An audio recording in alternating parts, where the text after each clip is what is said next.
Welcome back. Grab your spoon. We're back with more Remnant Stew. I'm your host, Steve. And I'm Leah.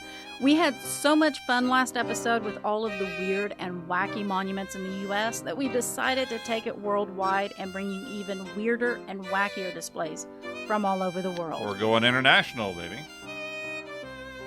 If you have an appetite for the strange and bizarre, then pull up a chair and grab a spoon for another intriguing serving of Remnant Stew. Remnant Stew is gluten-free, organic, made from all natural, free-range ingredients, and guaranteed to provide the recommended daily serving of curiosity.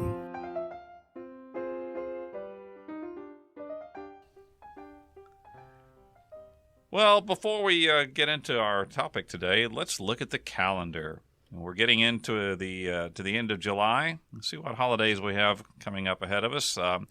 Tuesday, July the 20th, is National Moon Day. National Moon Day celebrates not only the historic lunar landing of July 20th, 1969. I thought you were going to say the historic moon. The historic moon, yes. But the day also reminds us of the uphill slog to get the space program literally off the ground. On National Moon Day, we remember both the quirky and profound moments in the space race that ended with America being the first to plant their flag on the moon. Now, I remember this really vividly. I was 11 years old when Neil Armstrong came down the ladder. I never will forget the very first image that came from the lunar module was upside down. And so everybody across the country for about 10 seconds turned their heads upside down, trying to make sense of the image that they were seeing on the moon. I think one of my favorite memories, though, of those early moon missions was the guy, I think it was Alan Shepard, that hit a golf ball on the moon, and it went miles and miles and miles. That was a lot of fun. But anyway, that's National Moon Day.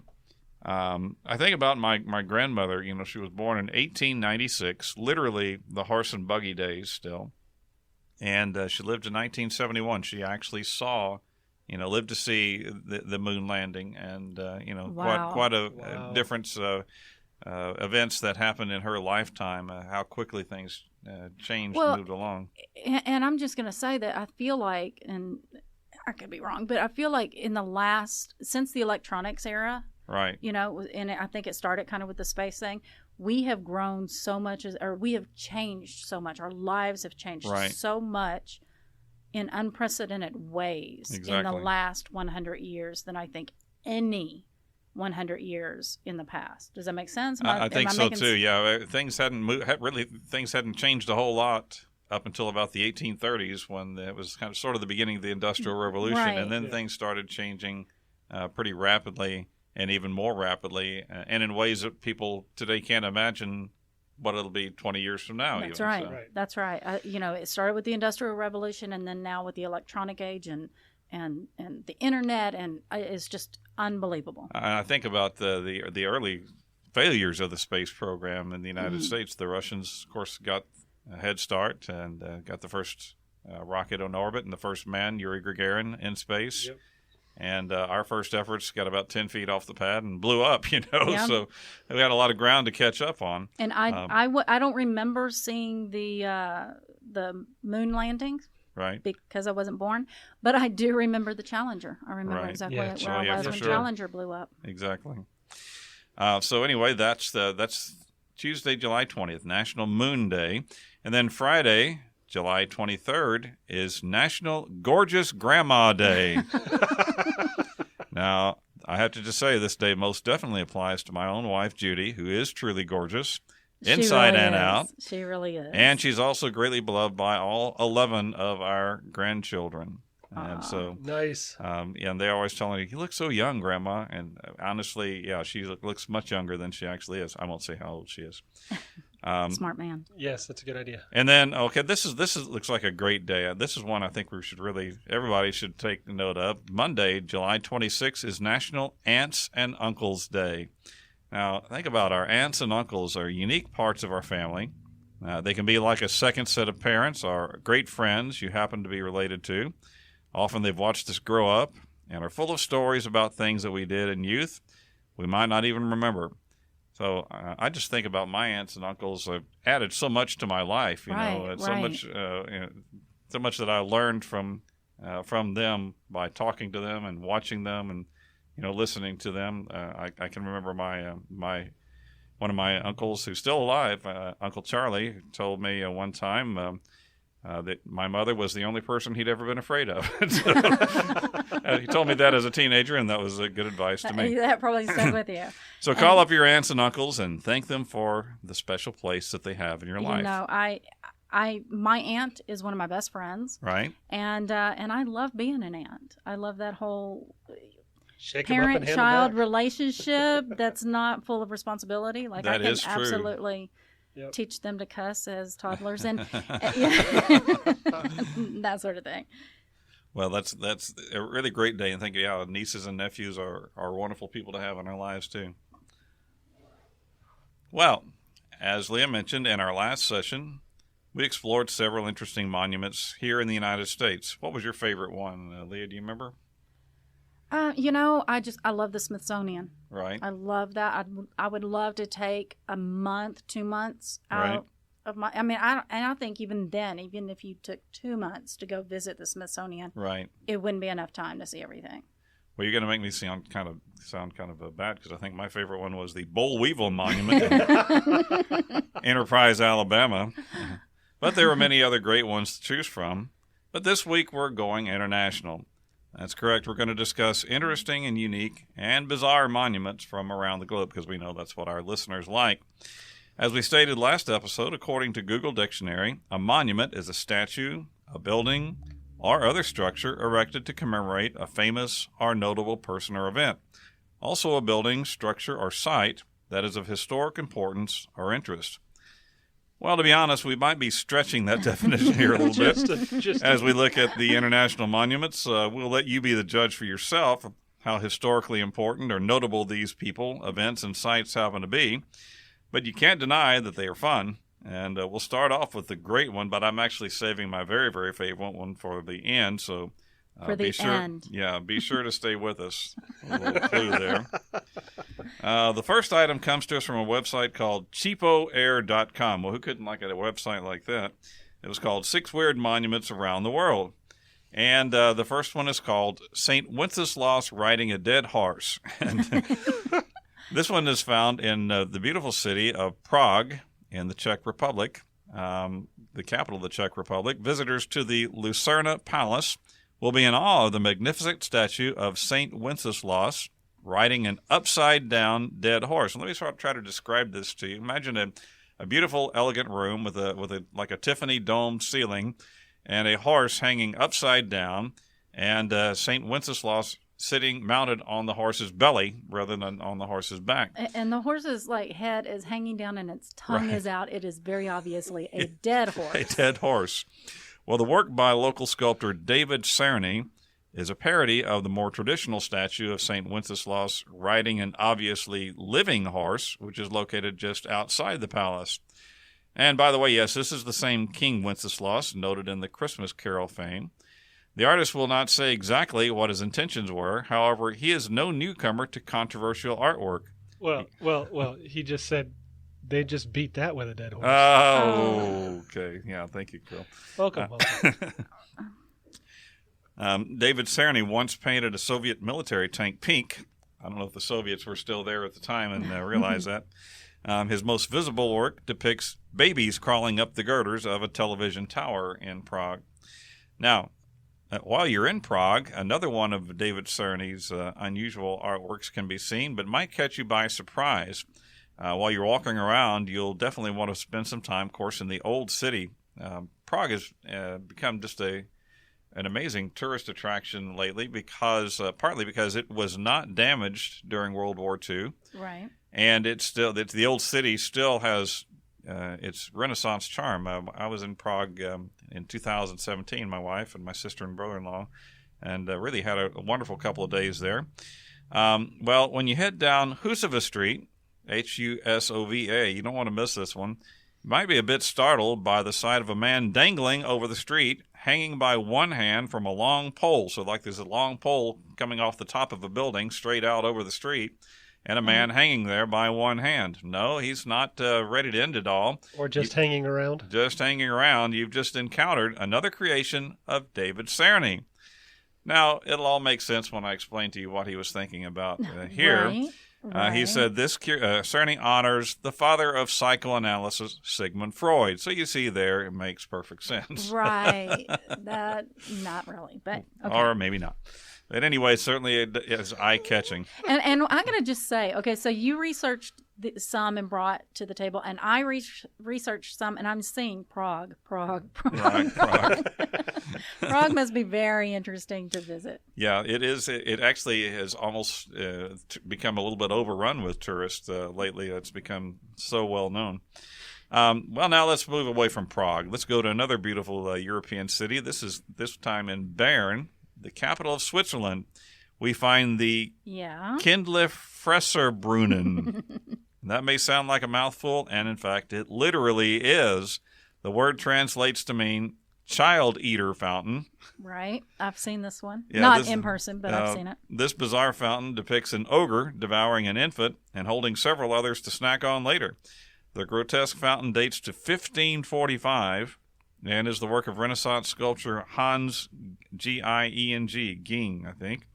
Nobody knows exactly what old Hans was thinking when he created this monstrosity, but one possible explanation is that the ogre depicts Krampus, the Alpine Christmas monster who punishes misbehaving children. So it's really quite disturbing to look at it. He's got one infant about halfway down his mouth, and he's got 3 or 4 more hanging in a sack on his side.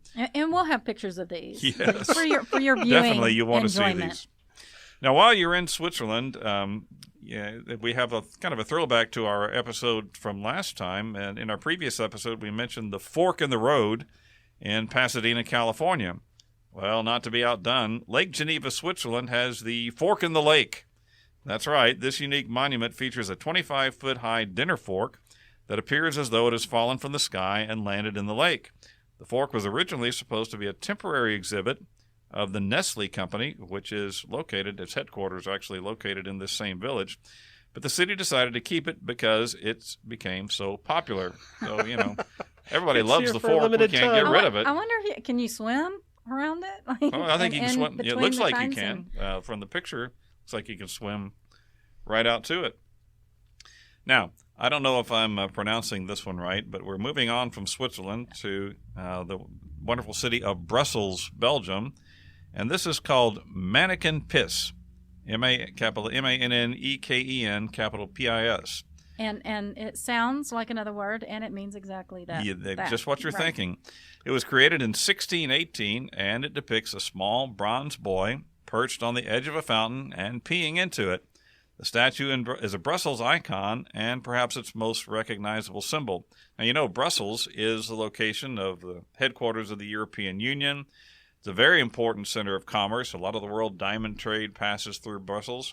So it's nice to see that the good people there don't take themselves too seriously. Yeah. They enjoy having a whimsical statue as one of their most well-known features.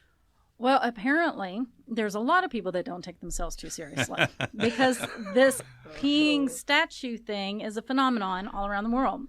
So just to name a few. In Helsinki, Finland, there is a peeing statue that's a little bit different. It's not a cute kid, but a giant pink man with an oversized head. I don't even know what this statue's made out of because a lot of these statues that we're talking about are made out of bronze. But this looks like paper mache. It cannot be paper mache. It's something more substantial than that. But he's got this cartoonish expression of chagrin that he was caught peeing on the sidewalk. And his name is Bad Boy. Bad Boy in Helsinki. Okay, and this next one, I think this might be my favorite. This is okay. Oh, no. In Prague. Oh, we're back to Prague again. We're in Prague. You're gonna get in. Stands not one but 2 statues of peeing men. They're facing each other, and they write on the pavement with their stream. So okay, so we love atlasobscura.com. I was here first. Yeah, it's a competition, streams, I guess. I don't know. So quoting from Atlas Obscura, the figures are made of rippling serrated bronze, and we'll have a picture of this, looking as though they were crafted from stacked slices of metal or like they were crudely 3D printed. The design choice works to integrate the swiveling crotch sections of the two men. So, yes, the statues were made to move in such a way that they spell out Czech literary quotes. How highbrow is that, right? With their P, as though they were writing their names in the snow. But that's not all, okay? Of so I mean, there's more than that. Of course. These statues are interactive, okay? If you go and visit the dueling statues, you can send a text to them, and they will pause their programmed prose and instead spell out your text message. Oh. So I'm picturing, Everybody on engagement, Remnant like Stew a right now. proposal, maybe. Hey, baby, will you marry me? I'm sure it's been done. Probably more than once. Oh my goodness. Okay, so there's many more statues caught in the act of relieving themselves, and our trivia challenge today is about one of those.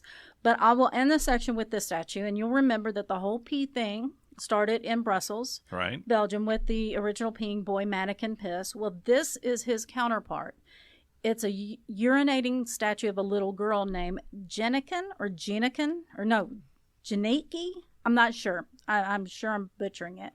But Jeanneke Piss. Okay. In cute little pigtails, she happily squats over a fountain. And the coins that people throw in are donated to a cancer research charity. Well, at least there's something good about that one. Yeah. Good. So let's move on. Let's Hand move on from that topic. Yeah, let's tarnished our image here. Well, now this one's come from a website called coolstuffinparis.com. And this one, and I don't speak French, so I'm going to probably mess up the pronunciation, but it's called Le Passe-Muraille. Nope, it's not P-I-S, P-A-S-S-E, Le Passe-Muraille. And, of course, when we think of the beautiful city of Paris, the first thing that comes to us is the Eiffel Tower, and then perhaps the Arc de Triomphe. However, there's some other interesting monuments in the City of Light. In the Montmartre area, the Passe-Muraille depicts a man who is walking through a wall. You can only see parts of him. We'll show a picture of this on our website, too. You can only see parts of him as he's emerging from the wall. The figure represents the title character from a favorite French story with the same name about a man named Dutilleul, D-U-T-I-L-L-E-U-L, who can, as you guessed, walk through walls. Basically, he was a lowly civil servant from Montmartre who discovered this amazing ability, and he first uses it at work to drive a middle management type guy crazy because he had constantly humiliated him. That's right. So, this statue, if you see the picture, it's made from bronze, and it's coming out of a stone wall. Right. And the lower hand that's coming out of the wall, the statue's left hand, is rubbed shiny and smooth from visitors trying to help pull the man through the wall. Here, let me give you a hand. Now, while we're in Paris, let's talk about Le Pouce, P-O-U-C-E. Elsewhere in Paris's financial district, you definitely want to make time for a selfie with Le Pouce. Now, even if you are using a film camera, your photo will be digital. That was a little pun there. As Le Pouce translated means thumb. Its creator, the sculptor Cesare Baldacini, created it in 1965 for an exhibition on the hand. But the structure was so successful that the city of Paris decided to keep it.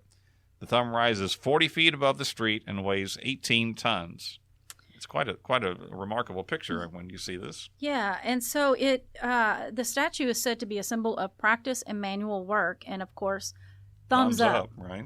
The thumb is modeled after Cesare's own thumb, which makes me think of that cliche where you see the painter sizing up a landscape with his thumb, only to see the finished painting with the giant thumb in the way. So moving on. There you go. Now, let's jump over the English Channel to the jolly old England. In fact, in Oxford, England. This one is called the Headington Shark. I don't know how this one has continued to stay there, really. They did a good job installing it, I think. Not long after the nuclear incident at Chernobyl in 1986, Oxford's Bill Hayne, H-E-I-N-E, decided that he just had to do something to speak out against nuclear power. So sensibly, he decided to have a 26-foot shark sculpture erected on his roof. That makes perfect sense. I can follow his reasoning logically, for sure. Using cranes, Hayne and sculptor John Buckley mounted the shark headfirst onto the roof in the middle of the night. It is positioned in such a way that the shark's head appears to be diving into the home. Town officials in Oxford were none too pleased about this intriguing sculpture. However, upon closer inspection, they determined that the shark was safely and ingeniously mounted. They could find no legal means by which to require Hayne to remove the shark. It's now 35 years later, and the shark still stands proudly above the house, which is now available to rent on Airbnb. So there you can go stay in the shark house. Sharknado? Like, do they not have HOAs over in England? Apparently not well. Because that would never fly. You got to take down your yard sign. But the shark's okay. Yeah. And it's funny because it's like they had a problem with it, but then they're like, oh, this is really ingeniously mounted. Right. Oh, this is good. It wasn't just haphazard. This thing's not going anywhere. And it's definitely going to make people move away from nuclear power. Or maybe not. That'll help. People look at it and go, oh, yeah. No more nukes. Well, right. This is how sharks fly, people. Now, I've actually seen this next one, and it's and we really have cute. A picture of you with it. I do, yes. And it's called Greyfriars Bobby. It's in Edinburgh, Scotland. It was Greyfriars Bobby was a Skye Terrier who belonged to a fellow named John Gray. Now, John Gray is Gray, but Greyfriars is Grey. Anyway, John Gray worked for the Edinburgh City Police as a night watchman. When he died in 1858, he was buried in the Greyfriars Kirkyard Cemetery. Soon, local residents noticed that his dog, Bobby, was sitting on his grave. A local minister began bringing food for Bobby, and he also paid for his license fee and collar.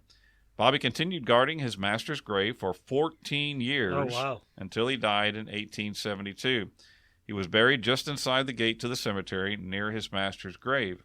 Soon afterwards, a philanthropist who was charmed by the story commissioned a statue of Bobby to be placed across the street from the cemetery. Aww. Today, Greyfriars Bobby is a popular stop for tourists to pose for a picture while petting the statue dog's nose. Aww. And yes, it has kind of been rubbed clean as well, just the nose of the dog.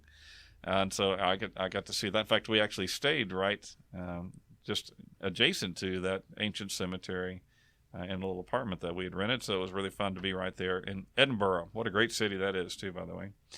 Well, now on to another great city, Copenhagen. You may have heard of this one before. This may be our smallest monument. Most of us are familiar with the whimsical story of The Little Mermaid. Even before the Disney animation feature came out in the late 1980s, I remember my daughter watching that one a lot. The story was well known. Written in 1837, the famous tale by Denmark's own Hans Christian Andersen features a young mermaid who longs to be human. To honor Andersen, the city of Copenhagen erected a small bronze statue mounted on a rock in Copenhagen's harbor of a mermaid becoming a human. This is among the smallest of the monuments on our list, yet at only 4 feet tall, weighing less than 400 pounds, the Little Mermaid statue has been a fond landmark for the city of Copenhagen since it was erected in 1913. So, very well-known small monument. She's one of the only women that would be called small and still weigh 400 pounds. Yeah, that's right. Now, I saw this one also, but I didn't really know what I was looking at. This one was actually in the beautiful city of Krakow, Poland. And I'll be honest, we're bending the rules a little bit here, and this unusual statue doesn't really appear to be a monument to anything in particular. It's just a giant hollow head laying on its side. Mm-hmm. However, it's very crawlable art, and children are often seen inside the head pretending to be its eyeballs. According to inyourpocket.com/Krakow, the head was created by local sculptor Igor Mitaraj. He gifted it to the city in 2004 and set off an immediate controversy concerning what to do with it. Eventually, it was decided to place it in the historic main square, which also, like Prague, was not damaged during World War II, so it still has really its old world charm. The website says that in the summer, the giant head has become a surprising tourist attraction. However, in winter, it is too often profaned with garbage and foul-smelling liquids. Well, it's a shame for that to happen. Yeah, it acts as But a I shelter, did see I'm this, sure. and at first I was thinking, what? I wonder if that was Lenin's head, and after the communists left, they might have no. I don't know exactly what he was thinking, but it certainly is interesting to look at. Now for today's bookshop spot, the part of the show where we take you on a virtual tour of one of the most magical of places. an independent bookshop. Okay, so for today's bookshop spot, we have Ernest and Hadley Booksellers located in Tuscaloosa, Alabama. Oh, Roll Tide. That's where the University of Alabama is located. That's right. They specialize in used and rare books. Nice. Free coffee. You got to love the free coffee. Free coffee? Book accessories, T-shirts, totes, mugs. They have book clubs, signings and readings, literary club meetings, I should say. And they opened in 2016. Oh, this is a new establishment. It is, but the building was built in 1924, and listen to this, has a secret drawer that they found that goes under the stairs. They think it's a prohibition hole for bootleg booze. Nice. They also have a living ghost, Mrs. Brown, who is particularly frisky around the holidays, and two dogs are in the store every day and are very friendly. So bookstore dogs. Okay. If you are in the Alabama area, the Tuscaloosa, Alabama area, go visit them, or you can visit them online at, where is it? Ernest, that's ERNEST, and Hadley, HADLEY, books.com. They're also on Twitter, Facebook, Instagram, Pinterest, YouTube, you name it. Wow. Sounds like a great place. Tuscaloosa is a nice city, and Ernest and Hadley Bookstore. And now for something really smashing. Well, now back to our topic at large. I mentioned last time that, the last one that was in Krakow. I was kind of wondering if it had been left over from the communist days. Well, this next one actually does feature statues from those communist times. Let's say that for 45 years or so, your country was overtaken by a group of zealous communists who really enjoyed planting bold, gigantic statues throughout your cities and countryside. You know, the communists used to have some bold propaganda.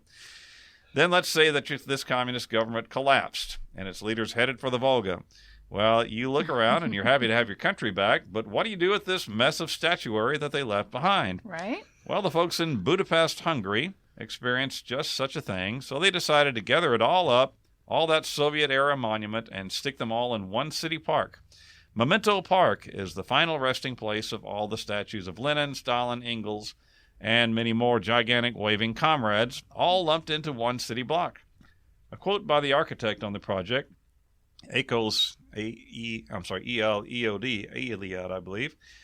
He says, "This park is about dictatorship. And at the same time, because it can be talked about, described, built, this park is about democracy. After all, only democracy is able to give the opportunity to let us think freely about a dictatorship." I like that quote. Wow, that is very great interesting. Quote. Yeah. So it's interesting to walk through this one little city park with all the old Soviet statuary sort of lumped in there, and think about how quickly they rose and then how quickly they fell. Wow. Now, let's leave Europe for a little bit. Okay. Breaking away from Europe, this massive monument can be found in the Central Asian country of Mongolia. You might recall our Father's Day episode. We mentioned that the skillful 11th century military commander Genghis Khan was rumored to have fathered over 1,000 children. That's right. Well, if that's true, then he deserves the father of all statues. The Genghis Khan equestrian statue is so immense, I mean really immense to say the least. The colossal stainless steel statue of Genghis Khan on horseback itself is 130 feet tall, and it sits on a 33-foot tall base that doubles as a visitor's center. The statue, it's only stainless steel. I mean, if it was chrome, you could see it from the space. Yeah. The statue was completed in 2008 and is situated about 30 miles from the nation's capital, Ulaanbaatar. Wow. So next time you're in Mongolia, which, by the way, I'd love to go to Mongolia. It's such a fascinating sounding country. But you want to catch the Genghis Khan equestrian statue. Well, that speaking cool. of equestrian statues, I'm going to bring it back to Europe. Okay. So in Scotland, there is the legend of the Kelpie, which is a malevolent aquatic spirit said to haunt rivers and streams. I love legend and lore. I love this kind of stuff. Right. And the word Kelpie is thought to derive from the Scots Gaelic word that I'm about to butcher. I think it's Colyeach, something like that, or Colpack, meaning heifer or colt. So they usually take the shape of a horse to lure wayward travelers to mount them, to get on them. And then once on the Kelpie's back, it's near impossible to get off. And then the Kelpie will take off into the water and underwater to drown the victim and then eat him. Oh. So they're so lovely, right? Right. So in Falkirk, a monument to the Kelpie legend was created in the form of 2 very large horse heads. They stand 100 feet tall and weigh more than 300 tons each. Wow. Yeah. They and I haven't been there, and I want to go. I think they're gorgeous. Designed and constructed by artist Andy Scott, the horses tower above the industrial area landscape in a parkland called the Helix. Right. According to Scott, quote, the original concept of mythical water horses was a valid starting point for the artistic development of the structures. He also said that and this sounds like such an artist, okay? You ready? He took the concept and moved with it toward a more equine and contemporary response, shifting a more equine and contemporary response. That's right. Okay. Shifting from any mythological references toward a socio-historical monument intended to celebrate the horse's role in industry and agriculture, as well as the obvious association with the canals as tow horses. So there you go. I mean, that is artistic. So he just really wanted to honor the horse as being right. cool and different. But he just wanted to call it the Kelpie. So even though Scott shifted away from the mythological depiction of the Kelpies, he did model the horses after like Clydesdales, the sturdier work horses. Oh man! Because the Kelpie was said to have the strength of 100 horses, so it's supposed to be a strong horse, very strong. So the Kelpies are constructed of stainless steel, and it looks like they took plates of steel and welded them together in overlapping ways that left gaps all over. Right. So they light up, which I'm excited. They're beautiful. An hour after sunset, lights come on outside the horses' heads, lighting them up, but they light up from the inside as well. Right. And it's not always the same colors. Sometimes it's red, sometimes blue or green. I have no idea who chooses those colors. You probably have a committee. Particular, yeah, but I want to be on that committee, right? But not everybody loves them. Like I am looking at them, like I love them, but not everybody does. And I'm thinking it's so funny. Have they not? They need to listen to this episode and hear about the peeing men and and all of this. At least they have horse heads, right? Horse heads. Some just off the side of the freeway. Right. Some consider these structures, and I guess compared to peeing men, to be bland and kitschy at best. Not exactly art, but a lot of iconic monuments, took a while to gain popularity. The Parisians hated the Eiffel Tower. Yeah, that's true. They didn't like it at first. Let's just give them some time. Takes a little time to get used to it. Come to love the Selkies. Well, now back to Central Asia. You might not be very familiar with the country of Kazakhstan. It doesn't really make it on your general tourist guides, but it looks like an interesting place. It was a former Soviet republic, but has been an independent country since the old USSR collapsed in 1990. It's situated north of India and northwest of China, and is on the southern border of Russia. To celebrate its newfound independence, the country constructed the Bayterek Tower in 1997. That's Baiterek, Bayterek Tower. 345-foot tall structure rises from a wide, flat base within a raised plaza. It consists of a narrow, cylindrical shaft surrounded by white branch-like girders that flare out near the top, supporting a gold, mirrored 72-foot diameter sphere. So it's got this, it goes up a shaft, and then these branch-like things come up, and near the top there's like a gold, great big giant gold sphere. The monument is meant to embody a beloved local folktale about a mythical tree of life and a magic bird of happiness. The bird named Samruk, S-A-M-R-U-K, laid her egg in the crevice between the tree's branches. The base of the tower contains a ticket booth and an exhibit space, with 2 elevators rising within the shaft to the observation deck, which is located within the golden egg. Oh, cool. So, nice mention to Kazakhstan here on Remnant Stew. And that looks like an interesting tower. Beautiful when you see pictures of it. Okay, so while we're over there, the people at the Institute of Cytology and Genetics in Novosibirsk. Okay, I'm glad you said that. Russia felt that science owed quite a debt to the laboratory rat or mouse that allowed huge strides to be made in medicine, genetics, and a number of other fields. They decided to erect a monument to commemorate the sacrifice of these rodents. Right.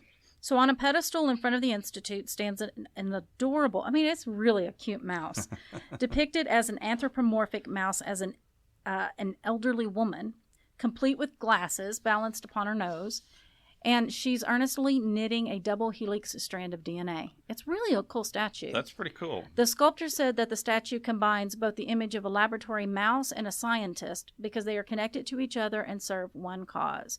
The artist hoped to capture the moment of discovery in the mouse's expression. So it's a little bit of a controversial, right? Because testing on animals is controversial. But whether you believe in it or whether you don't, you've probably happened. Benefited from it at one yeah, time. It happened, and this monument serves to remind us about that. For sure. And now for something completely off topic and off kilter. Brace yourself for the oddity du jour. Okay, so today's oddity is about strange weather. Rain specifically. Strange rain. Strange rain.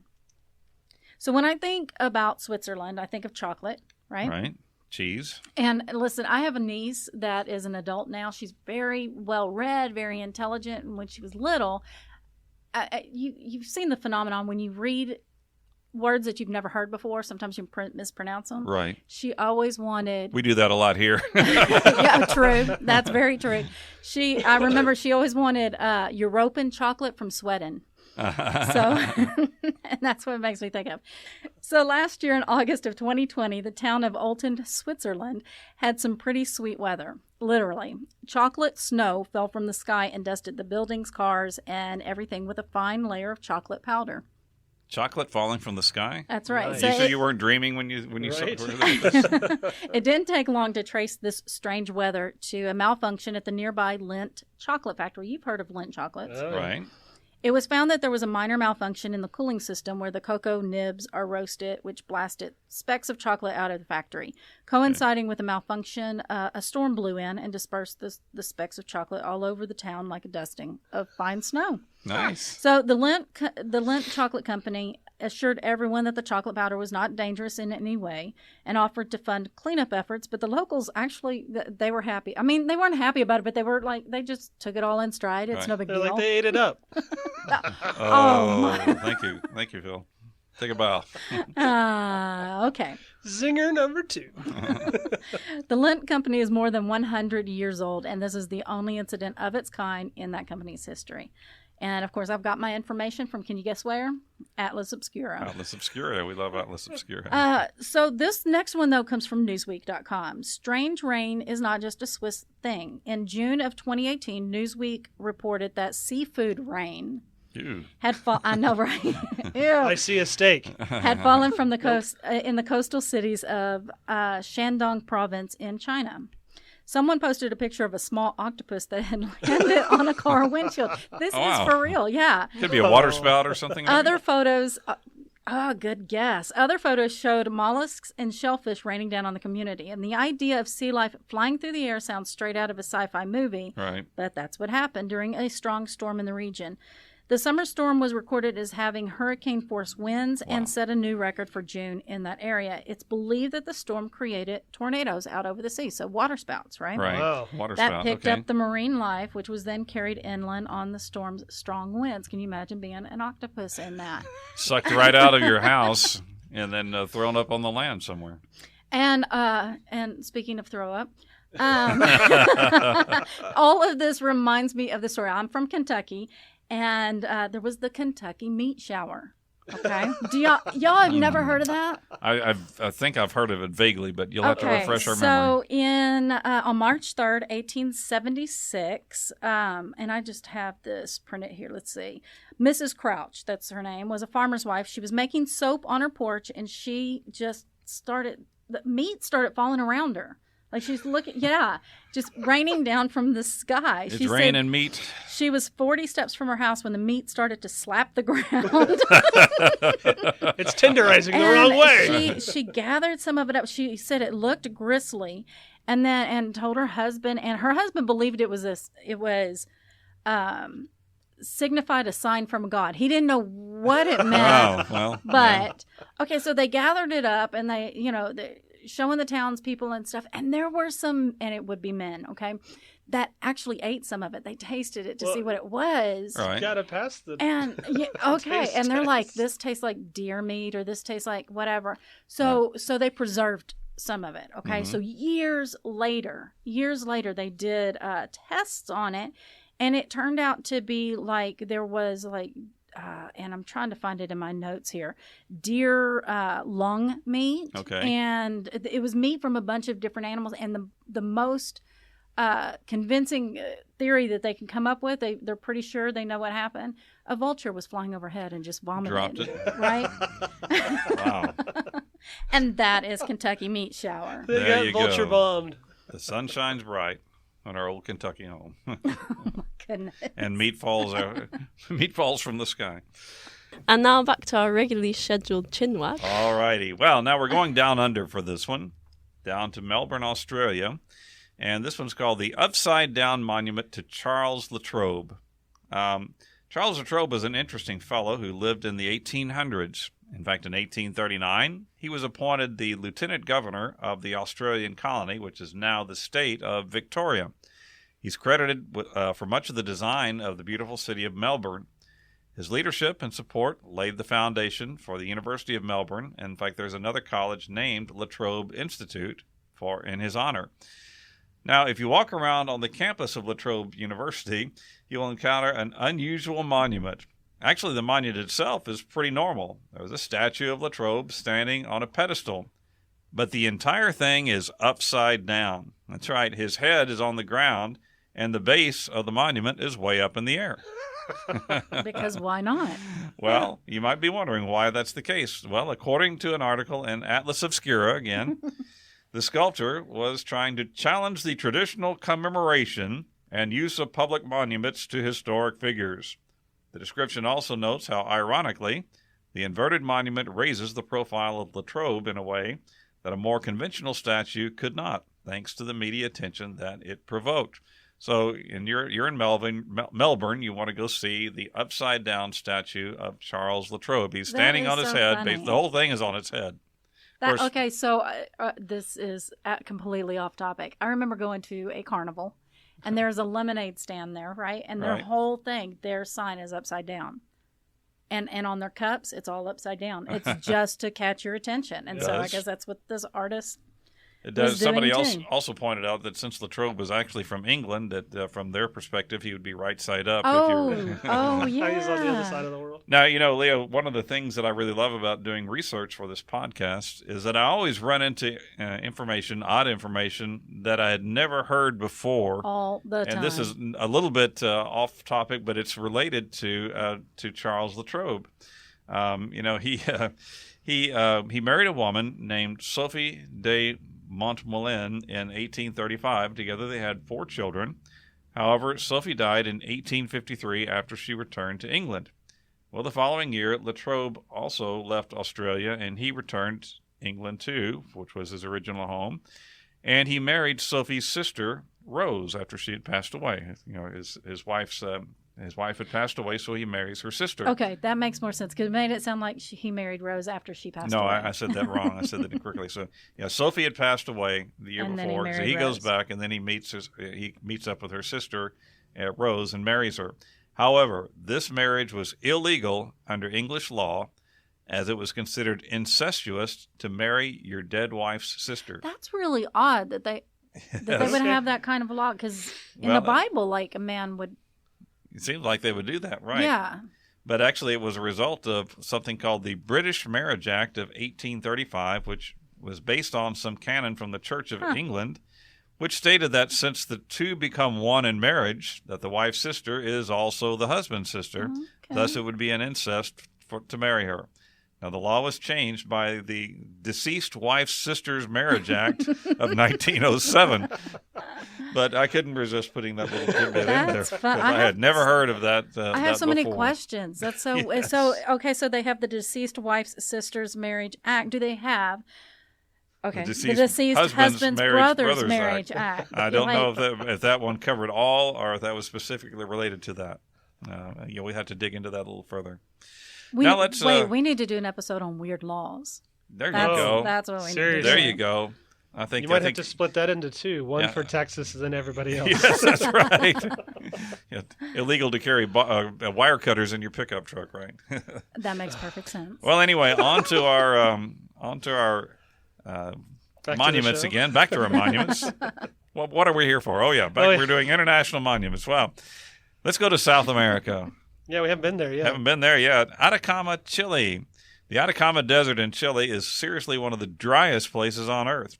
In fact, there is a location in the Atacama that actually went 14 years without recording any rainfall. Well, of course, let's build a statue there. Yes, right. That's a serious drought, or drought, as my mother would have said. Yeah. Yet this desert is not without its breathtaking sights. The mountain scenery and the alkaline lakes are truly sights to behold. Well, if you happen to be driving down the Pan American Highway, some 50 miles south of the town of Antofagasta, which I think is a great name for a town, Antofagasta, Antofagasta, you're going to encounter a gigantic hand seemingly sticking out of the desert sand. Exactly. Great place to put a statue. Put a big statue of a hand. It's the work of Chilean artist Mario Irarrázaval, Irarrazabal, and he says he seeks to express emotions such as loneliness, vulnerability, or pain through his sculptures. The author states that the symbolism for this 36-foot-tall hand is that humans are helpless and vulnerable. And I just thought it meant welcome to Chile. So. High five! Right, for sure. And I can imagine, going through the desert, a gigantic hand. Right, you're thinking it's a mirage. Okay, so here is a controversial statue. Of course. This time in England. In the seaside town of Ilfracombe, I think, in North Devon, England, stands a 20-meter or 65 and a half feet tall bronze statue of a largely pregnant woman. Okay. She is wielding a sword in her left hand, which is stretched high above her head, and the other hand, hidden behind her back, holds a set of scales. The statue is called Verity, which means truth in Latin. So the sculpture by English artist Damien Hirst is controversial because the local residents were a little appalled by the statue. On one side, the woman's skin is peeled back, revealing her skull, muscles, and developing fetus in her stomach. It's very striking to realize what you're looking at. On one side, she's normal, naked woman, and on the other side, she's even more naked, like it's just without looking skin, right into her. So according to amusingplanet.com, hundreds of residents wrote to the council to object. So, they got a shark through the roof. The roof on one end, but okay. So and Edinburgh gets a cute little dog, and we get this crazy looking pregnant woman. What's up with this? I'm gonna put the picture out there. I think it's beautiful. It's very interesting and beautiful, and it is striking. Like if you're looking at one side and then you happen to come around the other side, right. it's kind of like shocking. Yeah. It's a little shocking, but the residents were saying it would encourage teenage pregnancy. Which she doesn't look like a teenager. I don't know how that works, but I'm not sure how encouraging it would be either. True.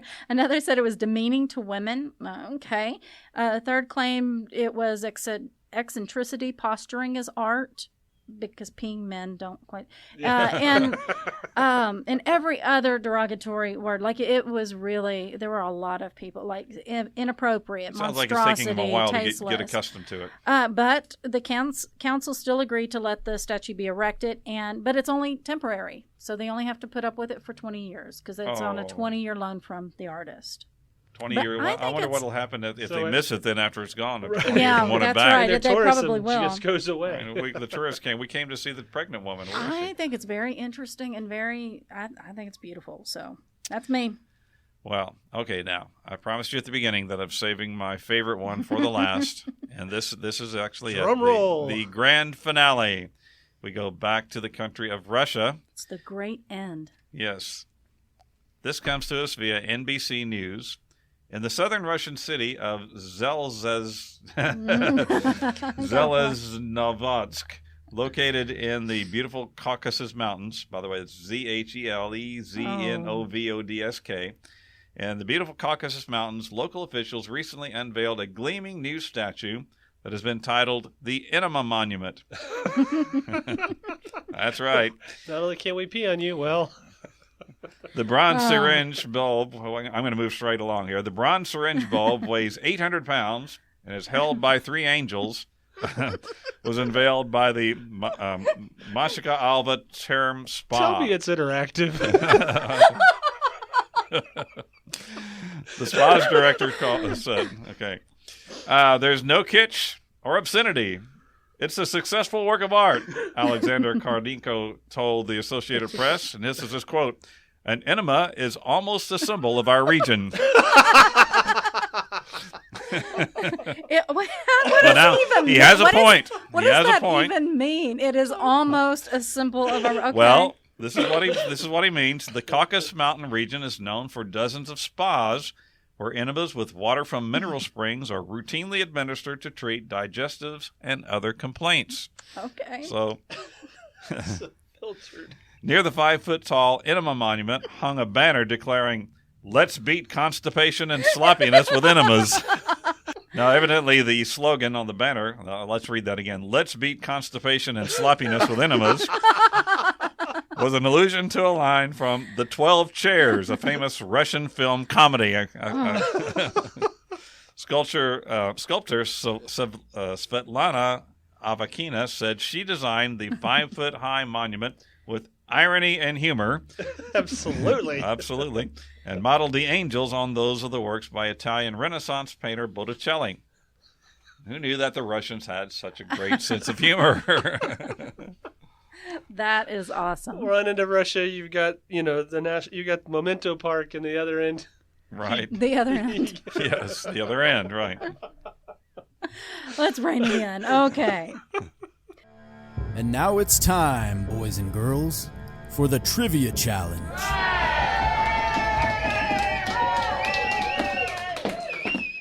You know how it works. First, like and follow our Facebook page at Remnant Stew Podcast. Like and share this episode post.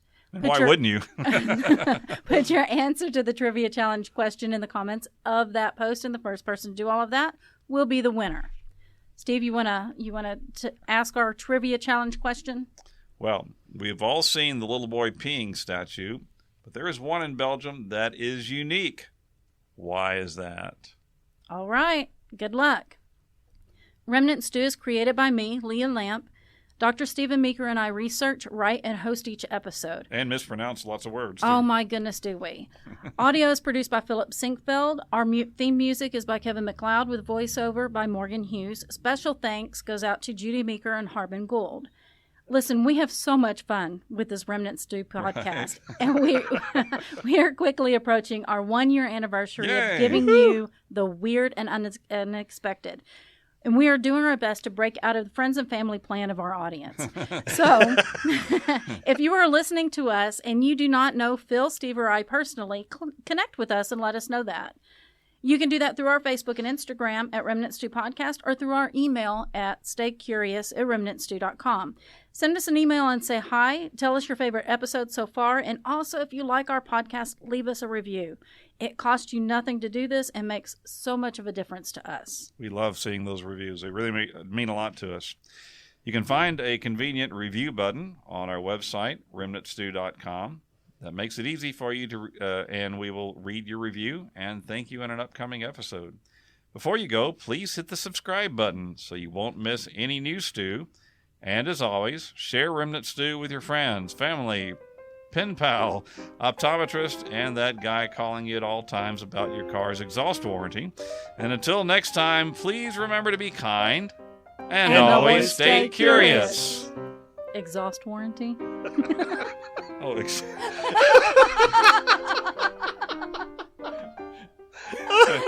maybe we should do that again.